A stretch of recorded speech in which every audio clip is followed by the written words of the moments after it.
Kau tersesat, Ayu. Kau tidak mungkin meraih bintang. Kau tidak akan bisa memeluk bulan.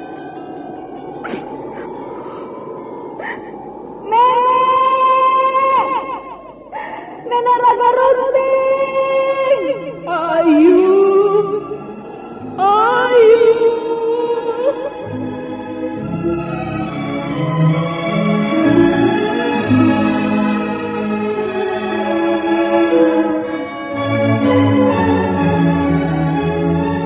Sanggar Cerita dan Sanggar Prativi mempersembahkan Mahkota Mayangkara.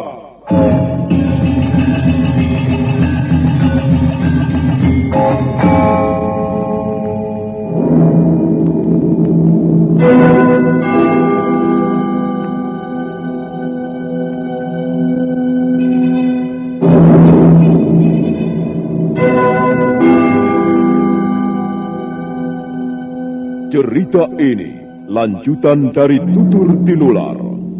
Kisah berlangsung pada zaman pemerintahan Prabu Jayanegara atau Kala Gemet, Raja Majapahit yang kedua.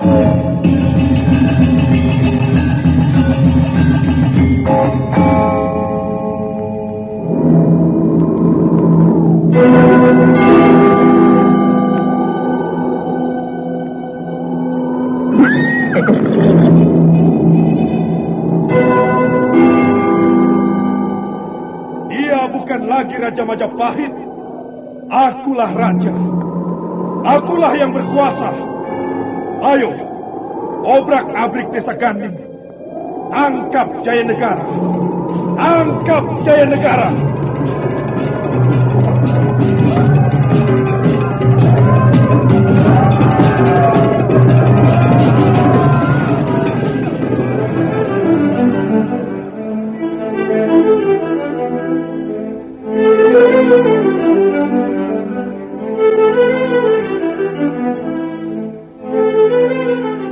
Naskah ditulis dan diolah oleh S. Tijab. Hiasan musik dan sutradara C. Ispriyonoka. Kali ini mengetengahkan episode ke-19 dengan judul Serigala-Serigala Berbulu Domba.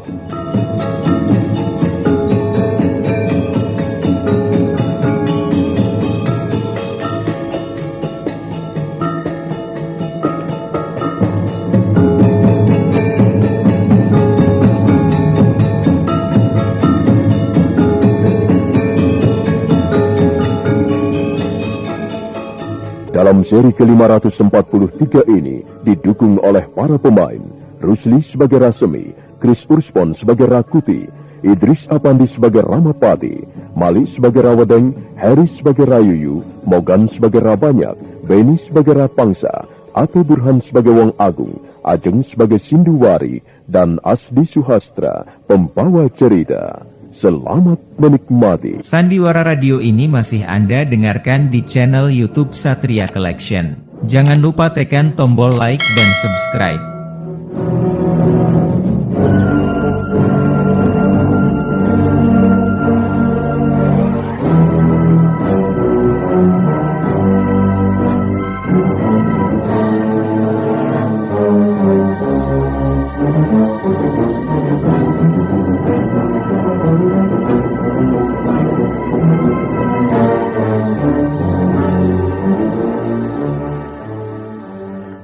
Setelah Rawadeng dan Rayuyu berlalu, Rasmi dan Rakuti meneruskan percakapan mereka. Mereka bercakap-cakap lirih, setengah berbisik, sebab mereka harus berhati-hati. Sebab apa yang mereka bicarakan merupakan sesuatu yang dapat membahayakan keselamatan mereka sendiri. Kita harus berhati-hati. Jangan sampai Gusti Ramapati curiga. Jangan sampai seorang pun tahu bahwa sebenarnya kita tidak setuju dengan rencana beliau. Aku muak pada si tua bangka itu, Rasemi. Tahan, Rakuti. Jangan mengumbar hawa nafsu. Jagalah lidahmu. Jagalah perasaanmu. Jangan terpancing. Sebab sekalipun kau mempunyai kekuatan yang kau bangga-banggakan itu, apa artinya dibandingkan kekuatan bala tentara Majapahit? Gunakan akal sehatmu, Rakuti. Aku melihat akan ada perubahan besar di istana Majapahit. Akan terjadi peristiwa besar.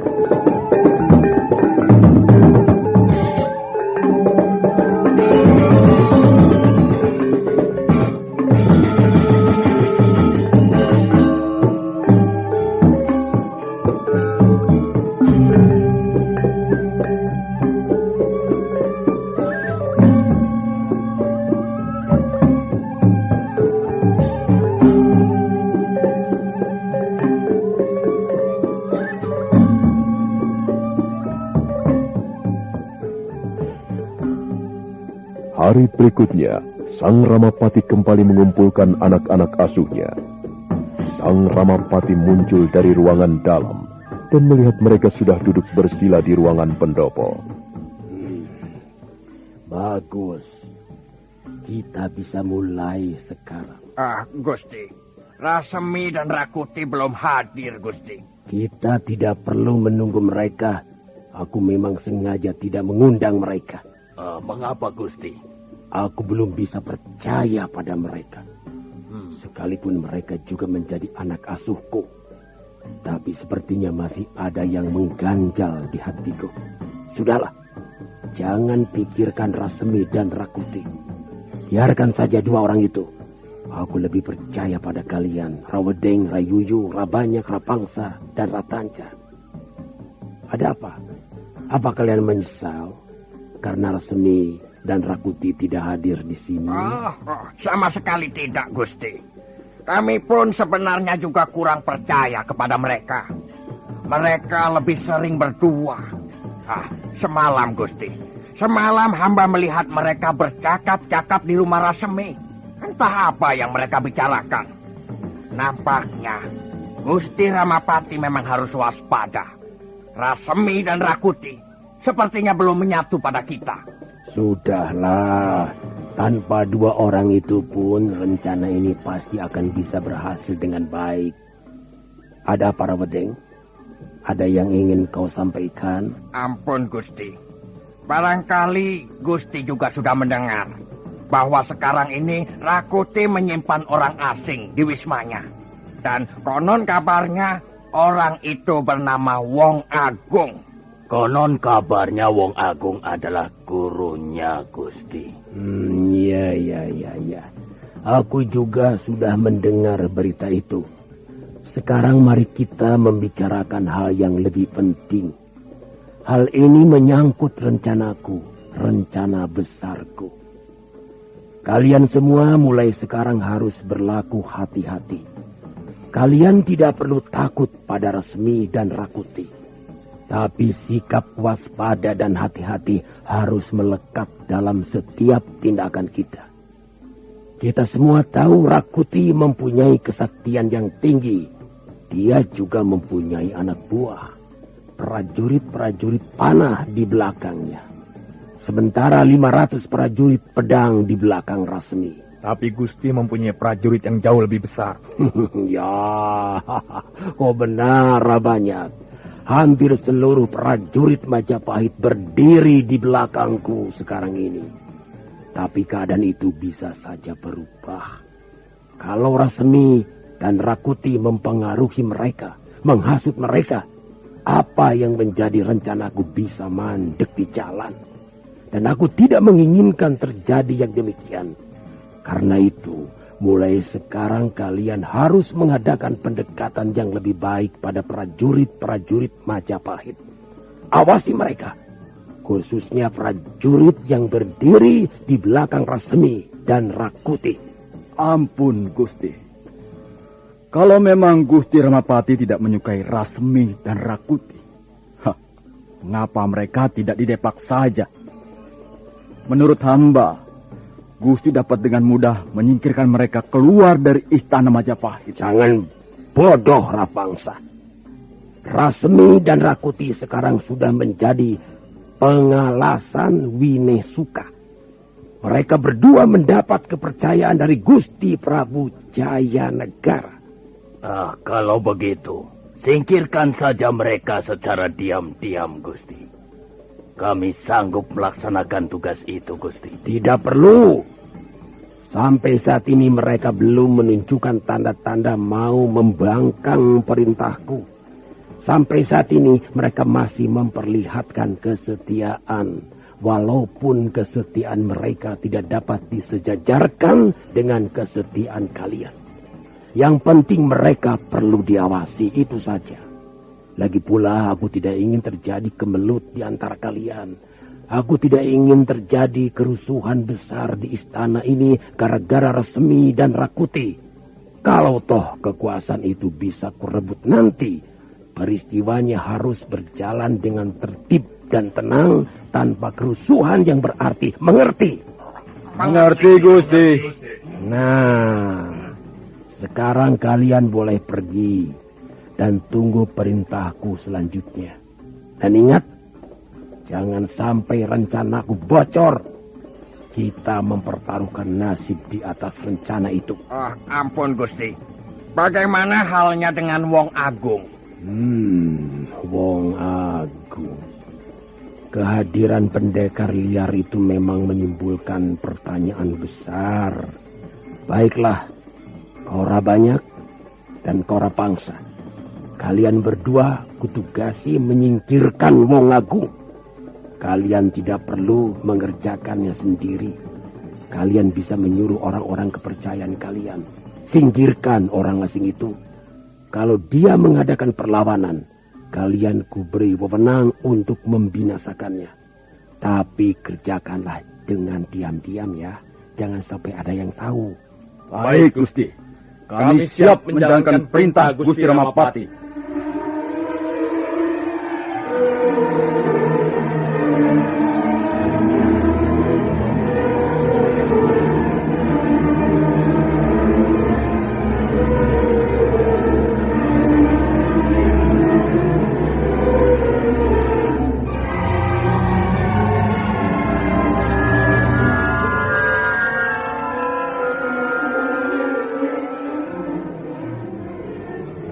Malam mengalir perlahan menyelimuti kawasan istana Majapahit. Sudah beberapa saat lamanya, Rakuti bertandang di wisma kediaman Rasmi. Mereka berdua nampak gelisah. Bagaimana, Rasmi? Jelas kita berdua dicurigai. Apa yang akan kita lakukan sekarang? Kita harus mencari akal, Rakuti. Kita tahu siapa Gusti Ramapati. Jika beliau mencurigai kita, maka keadaan kita bisa menjadi tidak aman. Kita harus bertindak. Jangan sampai terlambat. Tapi jangan gegabah. Jangan sembrono. Permainan ini sangat berbahaya, Rakuti. Kalau sampai salah melangkah, bukan hanya kedudukan kita yang terancam, tapi nyawa kita juga. Kudengar mereka baru saja membuat pertemuan tanpa kita. Pasti mereka sudah membicarakan hal-hal yang penting. Pasti ada hubungannya dengan rencana perebutan kekuasaan. Begini saja, Rakuti. Kita perlu mendapat dukungan. Selama ini Gusti Prabu Jayanegara bersikap baik pada kita. Dan kita masih menjadi pengalasan Winesuka. Kita juga mempunyai hak dan wewenang. Kita mempunyai kebebasan untuk menghadap beliau dan melaporkan segala sesuatunya. Jadi kau bermaksud melaporkannya pada Gusti Prabu? Jangan bodoh. Gusti Prabu tidak akan percaya. Sebab belum ada bukti-buktinya. Kita tunggu saja peristiwanya menjadi matang nanti. Jangan terburu nafsu, Rakuti. Kita harus berlaku tenang dan sabar. Tapi siap menggunakan segala kesempatan untuk menangkis serangan musuh. Bagaimana dengan prajurit-prajuritmu? Aku tidak mempunyai persoalan dengan mereka. Maksudku, apakah mereka akan setia berdiri di belakangmu dan membelamu jika terjadi kerusuhan dalam istana? Kukira mereka sudah cukup setia padaku. Kau sendiri bagaimana? Aku juga tidak akan menemui kesulitan untuk mengerahkan 500 prajurit pedang. Dan mulai sekarang, kita harus lebih hati-hati dan memperlakukan mereka dengan baik, Rakuti, supaya kalau ada apa-apa, mereka siap membantu kita. Kita hanya berdua saja sekarang, Rakuti. Kita perlu mencari teman. Kau punya pandangan siapa kira-kira orang yang bisa kita percaya? Banyak penggawa kerajaan di Istana Majapahit ini. Tapi entah siapa yang kita bisa percaya. Oh ya, bagaimana dengan Aryatada? Aryatada? Iya. Orang itu juga sangat dekat hubungannya dengan Gusti Prabu Jayanegara. Dan selama ini, dia bersikap ramah pada kita. Iya, bersikap ramah belum cukup untuk menjadi jaminan kepercayaan kita. Kukira Aryatada bukanlah orang yang tepat, Rakuti. Dia memang baik. Dia setia pada Gusti Prabu. Dia tergolong orang lama yang tekun bekerja dan tidak mempunyai cacat serta celah. Tapi kukira kita tidak bisa bekerja sama dengan orang itu, Rakuti. Bagiku, Aryatada masih tetap merupakan orang asing di istana ini. Dia selalu tertutup. Dia seperti sebuah teka-teki. Lalu siapa? Aku tidak mempunyai pandangan orang yang lain lagi. Aku ingat, Rakuti, pusat pendidikan calon tanda. Iya. Kukira kita bisa menemui Brahmana Ratu Kuning. Satria Collection bawa hiburan dengan gaya yang tak pernah padam. Jangan ragu, klik subscribe. Jadikan harimu lebih hidup. Brahmana Ratu Kuning itu juga orang yang sangat licik, Rasemi. Ya, aku tahu. Susah mendapatkan orang jujur di istana ini. Mereka semuanya serigala-serigala berbulu domba. Termasuk kita, bukan? Kita adalah serigala-serigala berbulu domba. Kalau memang kau percaya pada Brahmana Ratu Kuning, kita bisa segera menghubunginya. Jangan terburu-buru. Kita mencari waktu yang baik untuk mencari dukungan dari pusat pendidikan calon tanda, Rakuti. Sebab kalau kita hanya berdua saja, keadaan kita akan terjepit. Gusti Prabu Jayanegara pasti akan lebih percaya pada Ramapati. Nah, Rakuti, sebaiknya kau segera pulang ke wismamu. Kalau kita sering bercakap-cakap seperti ini, mereka pasti akan lebih mencurigai kita berdua. Dan itu akan merugikan diri kita sendiri.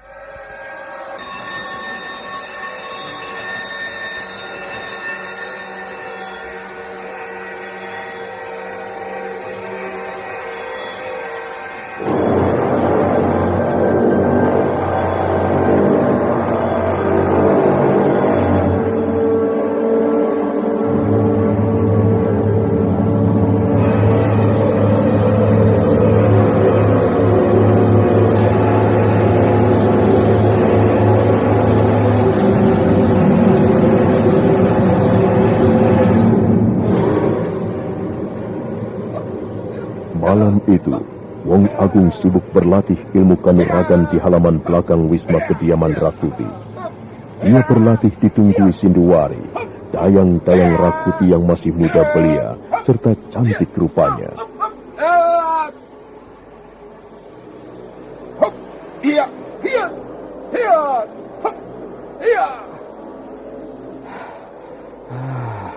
Bagaimana, Sinduwari?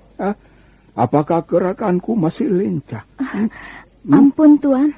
Hamba tidak dapat melihat dengan jelas.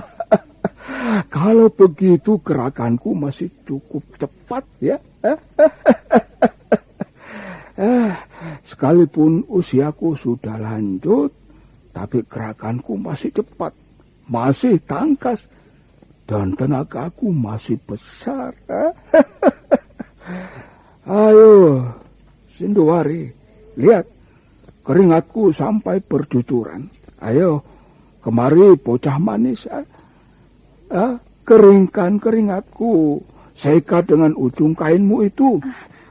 Baik, Tuan. Sinduwari, dayang-dayang cantik itu terpaksa menyeka keringat yang mengucur di tubuh Wong Agung. Wong Agung menepuk dadanya dengan perasaan nyaman serta bangga. Sinduwari. Ya, Tuan. Dalam temaram cahaya bulan seperti ini, wajahmu nampak jauh lebih ayu. Jangan, Tuan. Nanti Tuan Rakuti marah. Rakuti itu muridku. Dia tidak akan marah. Ayo, Sinduwari. Punggungku masih berkeringat. Ayo, cepat seka dengan ujung kainmu. Baik, Tuan. Kembali Sinduwari menjinjing ujung kainnya dan melangkah ke belakang Wong Agung. Pada saat itulah dari tempat tersembunyi di balik pohon, di atas bangunan-bangunan wisma, muncul beberapa sosok bayangan manusia.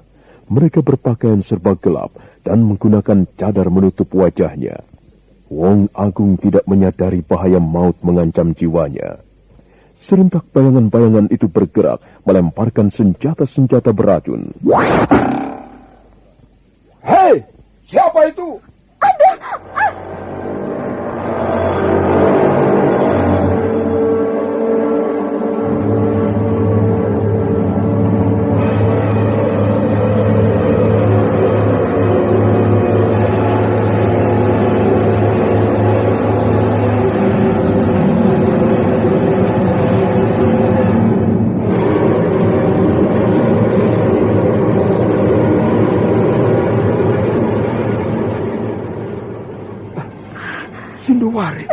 Sinduwari. Aduh, sakit. Leher hamba, Tuan. Lehermu kena senjata beracun. Kurang ajar. Siapa orang-orang itu tadi? Sinduwari. Aduh, sakit sekali. Kau tunggu di sini sebentar. Aku akan menangkap orang-orang itu.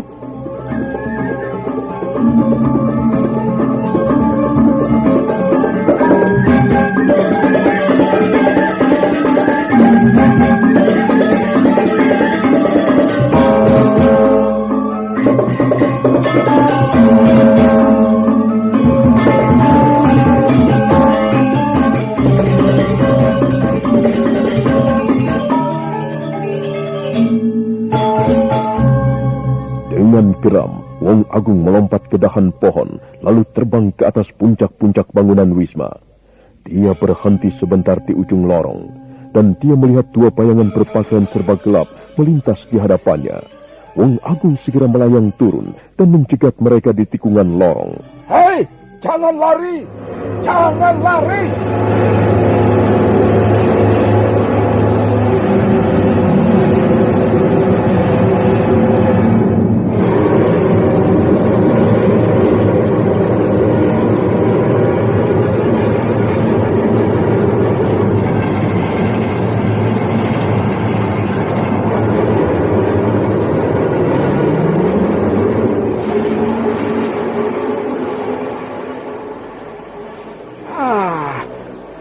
Lari kemana kalian? Kurang ajar. Apa maksud kalian melemparkan senjata-senjata beracun? Kalian mau membunuh Wong Agung? Orang-orang bodoh. Sekarang aku akan menangkap kalian.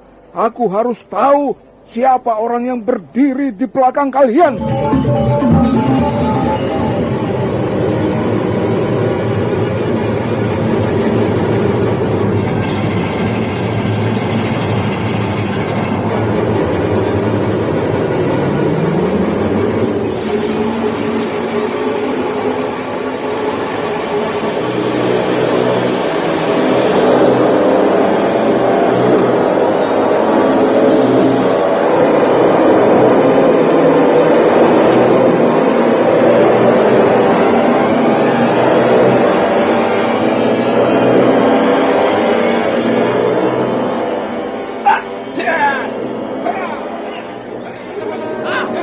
Tanpa berkata-kata, dua orang pembunuh gelap segera menyerang, Wong Agung berkelit ke samping kiri. Terdengar bunyi sabetan pedang mendesing menyeramkan. Wong Agung bergerak dengan lincah menghindari jurus-jurus maut. Dua orang pembunuh gelap menyadari bahwa mereka sedang berhadapan dengan seorang pendekar sakti. Dan mereka pun meningkatkan serangan, berusaha menekan musuhnya. Wong Agung mencari kesempatan menghantam dengan aji segara geni. Salah seorang pembunuh gelap lengah. Wong Agung melompat ke udara sambil berteriak nyaring.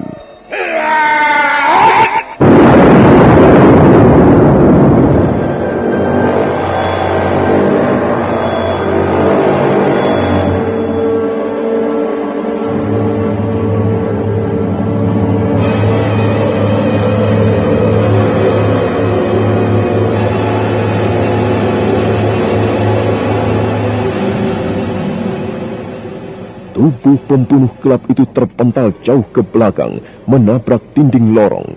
Pedangnya terjatuh. Dia hanya mengecat sebentar, kemudian diam untuk selama-lamanya. Pembunuh gelap yang satunya lagi menjadi kejut. Tapi dia tidak mungkin dapat meloloskan diri dari seorang pendekar sakti seperti Wong Agung. Lebih baik kau menyerah, manusia busuk. Katakan siapa yang menyuruhmu, dan nyawamu akan selamat.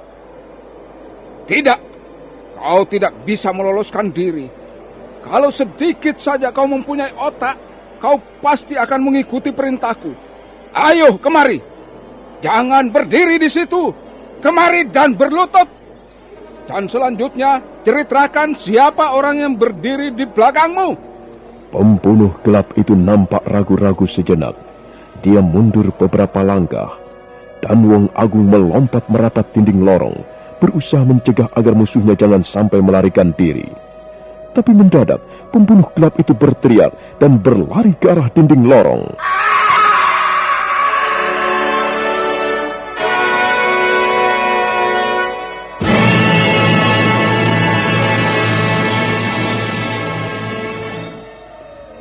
Wong Agung terkejut, tapi gerakannya terlambat. Pembunuh gelap itu nekat membenturkan kepalanya pada dinding lorong. Dia segera tersungkur bersimbah darah. Kepalanya setengah remuk. Wong Agung mendesis. Dia nampak sangat kecewa. Luar biasa. Orang ini memilih mati daripada tertangkap. Dia telah mempertaruhkan nyawanya untuk menutupi rahasia majikannya. Luar biasa. Pasti majikannya itu orang yang sangat kuat dan berpengaruh. Sinduwari. Aku harus segera menolongnya. Mudah-mudahan belum terlambat.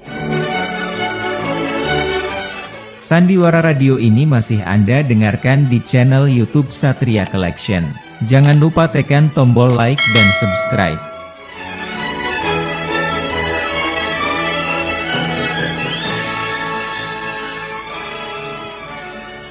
Wong Agung buru-buru melompat ke atas dinding lorong, dan sebentar kemudian dia sudah terbang melintasi bangunan-bangunan wisma.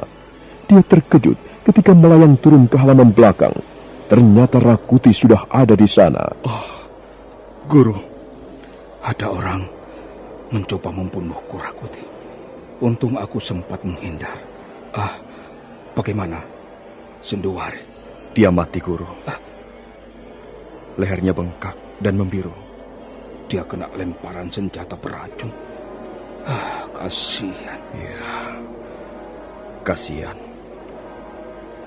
Dia ikut menjadi korban permainan yang sangat licik dan kejam. Apakah Guru berhasil menemukan para pembunuh gelap itu? Wong Agung segera menceritakan apa yang terjadi, bahwa dia gagal menangkap dua orang pembunuh gelap. Rakuti mendesah perlahan. Sayang sekali. Kalau saja salah seorang di antara mereka bisa ditangkap. Mayat mereka masih tergeletak di lorong istana. Ya, Guru. Mungkin saya dapat mengenali wajah mereka, Guru. Kalau begitu, mari kita lihat. Mari. Rakuti memanggil beberapa orang pembantunya untuk mengurus jenazah Sinduwari. Selanjutnya bersama Wong Agung, dia bergegas menuju ke lorong istana.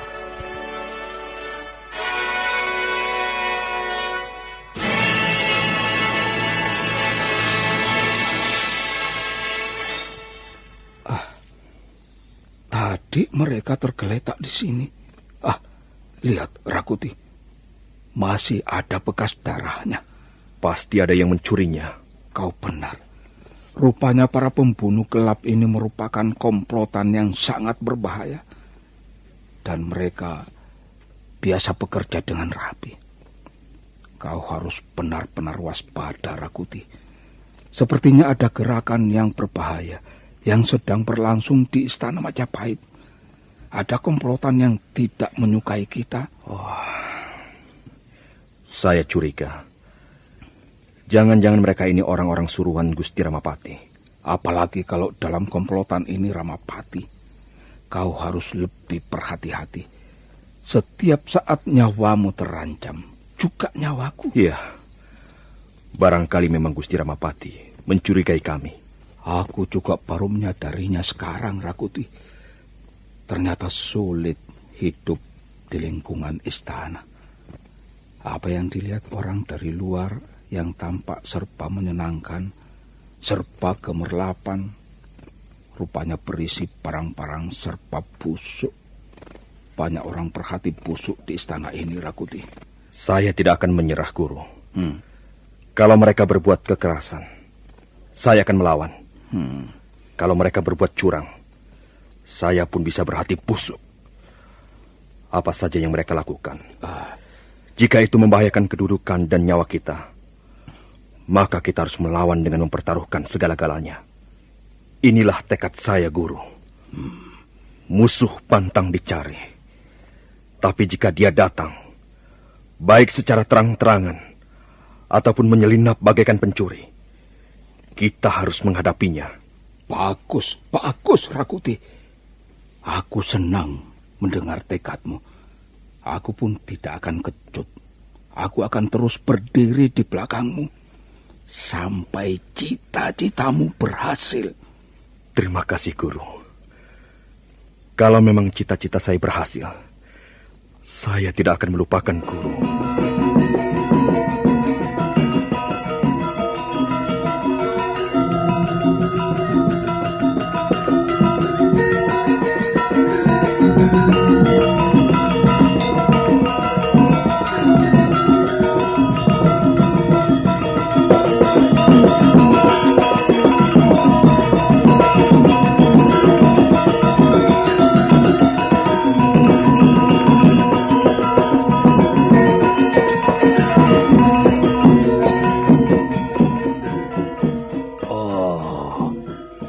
Kalian rupanya.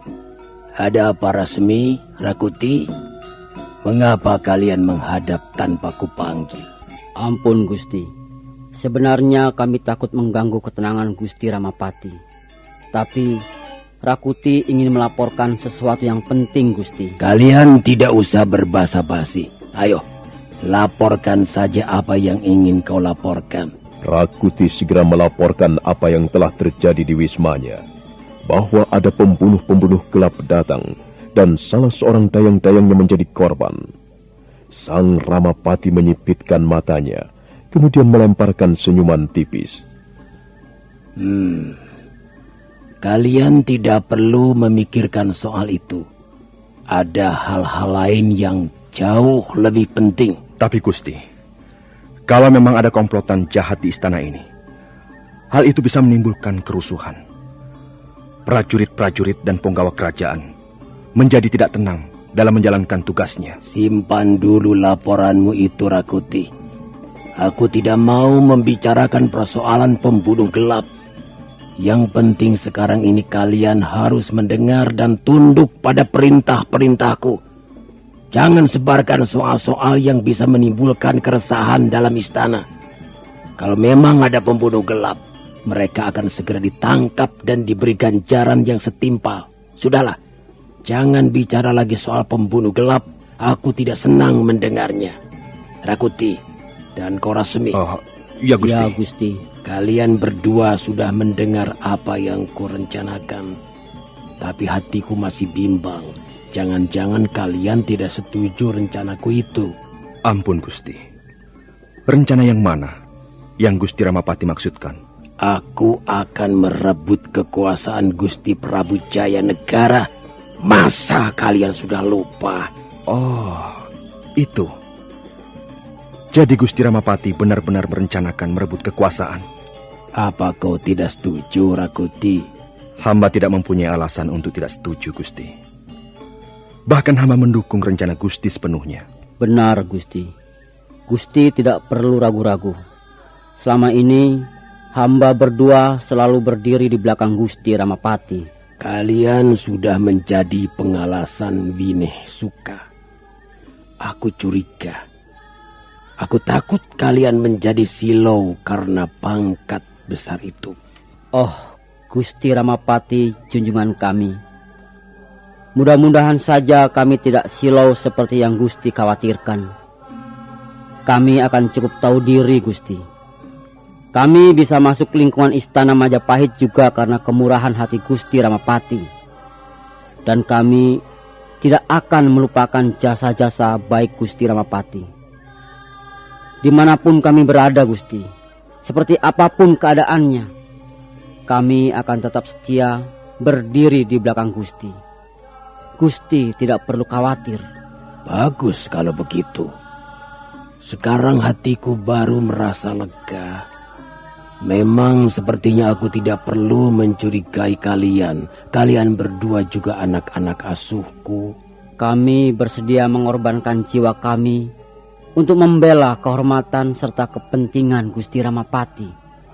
Kami tidak akan menjadi para pengkhianat, Gusti. Baiklah. Sekarang kalian boleh pergi.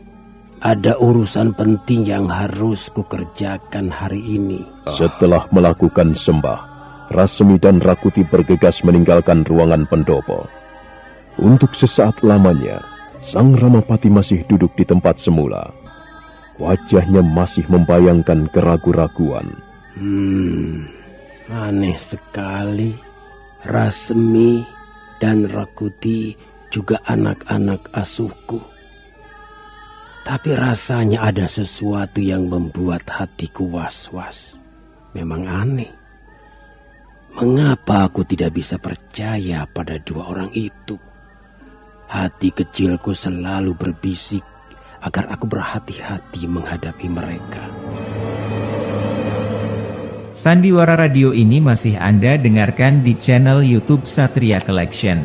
Jangan lupa tekan tombol like dan subscribe.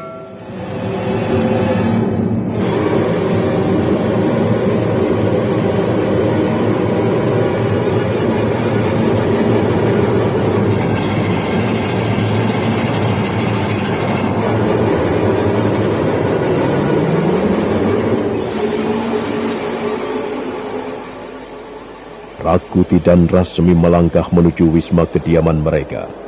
Tapi mereka tidak segera pulang. Mereka langsung menuju kandang kuda, kemudian menuntun kudanya masing-masing, dan segera menungganginya ke arah pintu gapura samping. Hari itu juga, mereka bermaksud pergi ke pusat pendidikan calon tanda yang terletak di desa Sidateka di kaki Bukit Pangi.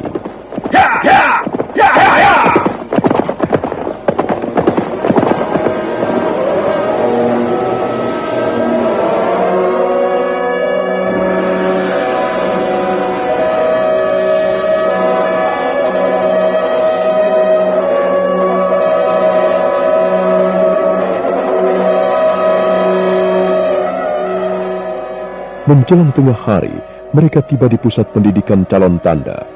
Mereka segera menemui Brahmana Ratu Kuning, guru yang mengajar siswa-siswa di pusat pendidikan calon tanda. Brahmana Ratu Kuning manggut-manggut setelah mendengar penjelasan Rasmi tentang rencana busuk Sang Ramapati. Sepertinya laki-laki yang sudah lanjut usia itu belum dapat mempercayainya secara penuh. Apa mungkin Gusti Ramapati merencanakan perbuatan yang begitu licik dan keji? Beliau sendiri yang menyampaikan di depan kami, Bapak Brahmana. Dan sekarang ini kami yakin Gusti Ramapati sudah menyusun rencana untuk merebut kekuasaan. Bisa terjadi geger di Wilwatikta. Itulah yang kami takutkan, Bapak Brahmana. Keinginan Gusti Ramapati yang melambung tinggi dapat membuat gegeran, dan akibatnya bisa menimbulkan banyak korban. Hal inilah sebenarnya yang tidak kami inginkan. Lalu, apa maksud kedatangan kalian kemari? Kami hanya mencari dukungan Bapak Brahmana. Kami sadar bahwa keadaan kami sedang terjepit. Sepertinya Gusti Ramapati mencurigai kami berdua. Dalam setiap pertemuan dengan orang-orang kepercayaannya, kami tidak pernah diikutsertakan lagi. Mengapa kalian tidak memilih orang yang lain? Mengapa harus aku? Karena kami percaya Bapak Brahmana Ratu Kuning lebih menyukai ketentraman daripada keributan. Dan kami sangat membutuhkan pengalaman Bapak Brahmana sebagai orang yang sudah lama berkecimpung dalam dunia pemerintahan. Kami sangat membutuhkan nasihat-nasihat Bapak. Kalau memang Gusti Ramapati merencanakan niat itu, dia bisa terjerumus ke jurang yang sangat dalam. Ini permainan yang sangat berbahaya. Tapi apa kau sudah memberitahu kepada orang lain selain aku? Belum, Bapak Brahmana. Kami tidak berani membocorkan rencana itu pada sembarang orang. Kami justru menaruh kepercayaan pada Bapak Brahmana. Bagus. Kalian memang tidak perlu menceritakannya kepada siapapun juga. Sebab akibatnya bisa sangat parah untuk keselamatan kalian sendiri. Oh ya, kalian juga belum bercerita pada Aryatada. Maaf, Bapak Brahmana. Kami belum bisa mempercayai Paman Aryatada. Beliau orangnya penuh diliputi rahasia. Sampai sekarang kami belum dapat meraba di pihak mana sebenarnya Paman Aryatada berdiri. Kukira Aryatada bisa dipercaya. Dia juga orang lama. Dan kesetiaannya pada Gusti Prabu Jayanegara sudah teruji puluhan tahun lamanya. Kukira kalian bisa memberitahu soal rencana busuk Gusti Ramapati ini padanya. Kalau memang demikian pendapat Bapak Brahmana, kami berdua bersedia menemui Paman Aryatada.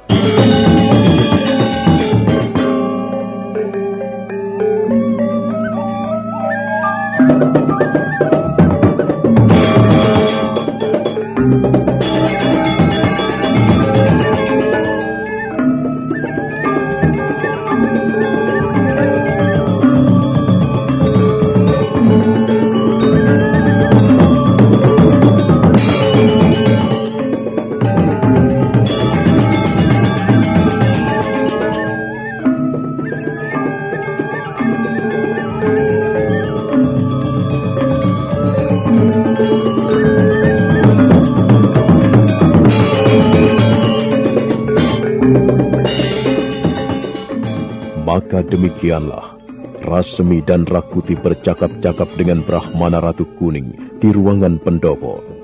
Mereka hanya bertiga saja. Sepertinya Brahmana Ratu Kuning tidak keberatan mendukung Rasmi dan Rakuti yang pada dasarnya ingin menggagalkan rencana busuk Sang Ramapati. Nah, bagaimanakah kisah selanjutnya?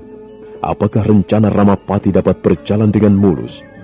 Dan apa yang akan dialami Rasmi dan Rakuti? Saudara pendengar, silakan menunggu seri berikutnya. Sampai jumpa.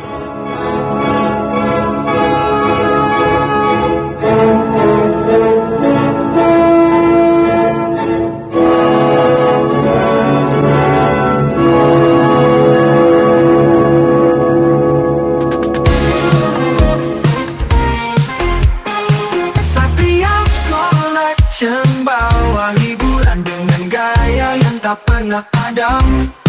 Jangan